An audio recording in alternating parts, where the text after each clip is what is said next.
बिस्मिल्लाहिर्रहमानिर्रहीम 14 चैनल की तरफ से मैं हूँ चमन अली ख़ान। हज़रत इमाम ज़मान अलैहिस्सलातु वस्सलाम के ज़माना ग़ैबत सुग़रा में 4 नायबीन ख़ास के तारुफ़ के सिलसिला में आज मुझे दूसरे नायब ख़ास के हवाले से तारुफ़ी गुफ्तगू करनी है। इमाम ज़मान अलैहिस्सलाम की ग़ैबत सुग़रा के दौरान उनके दूसरे नायब ख़ास कौन थे, उनके हवाले से मैं कुछ तारफ़ी कलमात आपकी समाअतों की नज़र करना चाहता हूँ। लेकिन उससे पहले आप तमाम हज़रात से अपील है 14 चैनल को सब्सक्राइब करके, लाइक करके और शेयर करके ममनून फरमाएँ। इमाम ज़मान अलैहिस्सलातु वस्सलाम के पहले नायब ख़ास जनाब उस्मान बिन सईद की वफ़ात के बाद उनके फ़र्जंद जनाब अबू जाफ़र मुहम्मद बिन उस्मान बिन सईद नायब ख़ास मुकर्रर हुए। हज़रत इमाम हसन अस्कर अलैहिस्सलाम ने जनाब उस्मान बिन सईद और जनाब मुहम्मद बिन उस्मान की तौसीक की थी और अपने शियों को इत्तला दी थी कि मुहम्मद बिन उस्मान भी मेरे बेटे महदी के वकला में से हैं। इमाम ज़मान अलैहिस्सलाम की तरफ से भी जनाब मुहम्मद बिन उस्मान के नायब ख़ास होने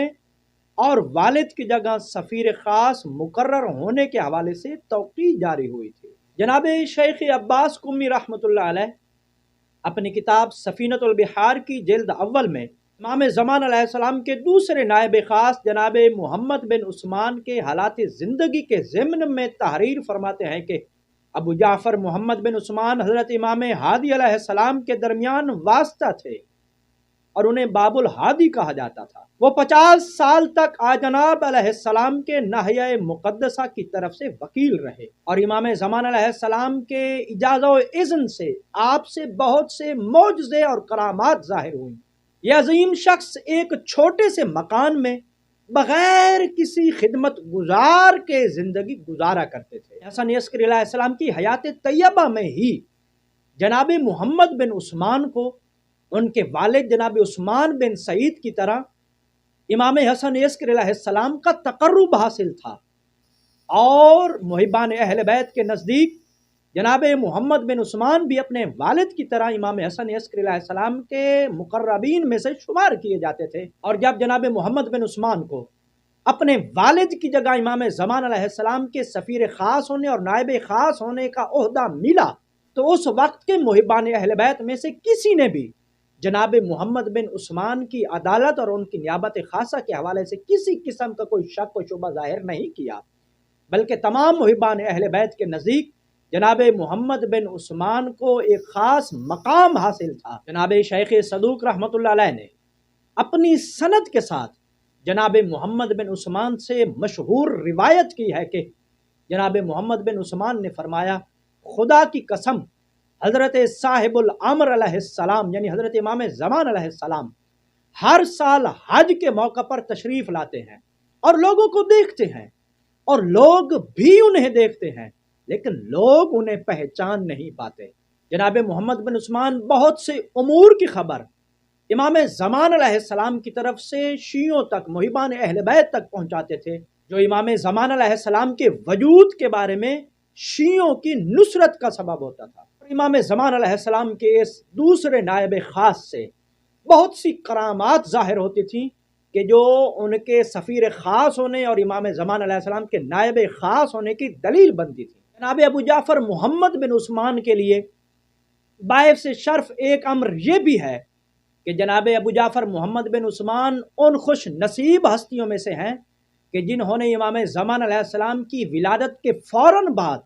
इमाम ज़मान अलैहिस्सलाम की ज़ियारत का शर्फ हासिल किया था। जनाब अबू जाफ़र मुहम्मद बिन उस्मान के वालिद जनाब उस्मान बिन सईद की रहलत के मौका पर इमाम ज़मान अलैहिस्सलाम ने जनाब अबू जाफ़र मुहम्मद बिन उस्मान के नाम एक ताज़ियत नामा जारी किया था कि जिसका तर्जुमा कुछ इस तरह से है, इन्ना लिल्लाहि व इन्ना इलैहि राजिऊन।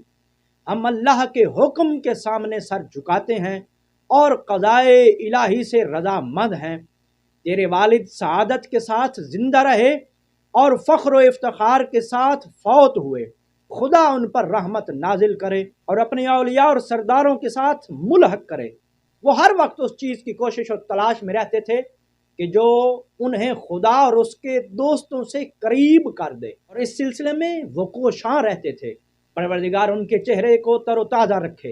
اور بخش دے۔ جناب محمد بن ابراہیم محضیار احوازی سے نقل ہے کہ عثمان بن سعید کی وفات کے بعد ایک توقیع اس مضمون پر مبنی میرے لیے صادر ہوئی: خدا اس کے بیٹے کی حفاظت کرے، وہ اپنے والد کے زمانہ میں ہی ہمارا معتمد تھا، پروردگار اس سے اور اس کے باپ سے خوش ہو، اس کے والد کی روح کو شاد کرے، اس کا بیٹا ہمارے نزدیک اپنے والد جیسا ہے اور اس کی جگہ بیٹھا ہے، جو کچھ وہ ہماری طرف سے کہتا ہے وہ ہمارا کہا ہوا ہے اور وہ ہمارے فرمان پر عمل کرتا ہے۔ جناب ابو جعفر محمد بن عثمان کی ایک دختر ام کلثوم کے مطابق ان کے والد جناب ابو جعفر محمد بن عثمان نے فقہ کے موضوع پر چند جلدوں پر مشتمل ایک کتاب بھی تالیف کی تھی، اور اس کتاب میں امام علی نقی علیہ السلام، امام حسن عسکری علیہ السلام اور امام زمان علیہ السلام سے جو کچھ انہوں نے سنا تھا اور لیا تھا وہ اس کتاب میں تحریر تھا کہ جو انہوں نے اپنے بعد آنے والے نائب خاص تک وصیت کے ذریعے منتقل کیا تھا۔ جناب ابو الحسن علی ابن احمد قمی نے نقل کیا ہے کہ ایک روز میں ابو جعفر محمد بن عثمان کے پاس گیا تاکہ ان کو سلام کروں۔ میں نے دیکھا کہ ایک لوح ان کے سامنے ہے اور ایک نقاش اس پر کچھ نقش کندہ کر رہا ہے اور قرآن کی آیتیں اس پر نقش کر رہا ہے، اور ائمہ معصومین علیہم السلام کے اسماء گرامی ان کے حاشیوں پر لکھ رہا ہے۔ میں نے پوچھا یہ لوح کیسی ہے؟ انہوں نے فرمایا یہ میری قبر کے لیے ہے، یہ میری قبر پر لگائی جائے گی۔ میں ہر روز اپنی قبر میں داخل ہوتا ہوں اور اس میں قرآن کے ایک حصے کی تلاوت کرتا ہوں۔ جناب ابو جعفر محمد بن عثمان بن سعید نے 50 سال تک امام زمان علیہ السلام کی نیابت خاصہ کا شرف حاصل کیا، بڑے آسان انداز سے اپنے والد کی طرح امام زمان علیہ السلام کی نیابت خاصہ کا فریضہ سر انجام دیا۔ جناب ابو جعفر محمد بن عثمان بن سعید نے 304 ہجری یا بقول 305 ہجری بغداد کی سرزمین پر داعی اجل کو لبیک کہا۔ جناب ابو جعفر محمد بن عثمان کا مزار مقدس بغداد شہر میں ہے۔